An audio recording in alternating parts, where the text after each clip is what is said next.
So ఒక అమ్మాయి అయితే ఇక్కడ కూర్చొని ఏమో యాక్టింగ్ చేస్తుంది తిక్కపిల్లిలాగా.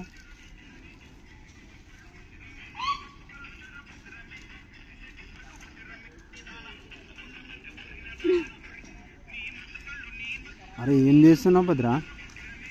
కాదు ఆ సాంగ్కి దీనికి ఏమన్నా సంబంధం ఉందా? సో ఇప్పుడు వరకు అసలు యాక్టింగ్ నేనైతే ఫస్ట్ టైం చూస్తున్నా. ఏం యాక్టింగ్ భద్ర? ఏం యాక్టింగ్ అదే? ఇగో నవరసాలు ఎన్ని ఉంటాయి మీకు తెలియదు. నవరసాలు ఎన్ని ఉంటాయంటే 12 ఉండొచ్చు.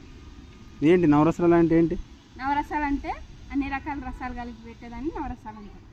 అంటే రసం అంటే చారు, పప్పు చారు అవన్నీ కలిపి పెట్టడాన్ని నవరసాలు అంటారు. అవునా? అవి 12 ఎన్నో ఉంటాయి, ఎక్కువ ఉంటాయి. ఎందుకంటే చాలా రకాలు వండుతారు కదా, అన్నీ కలిపి అవన్నీ కలిపితే నవరసాలు అంటారు. ఆ రసాలు వేసుకొని తినండి, బాగుంటుంది.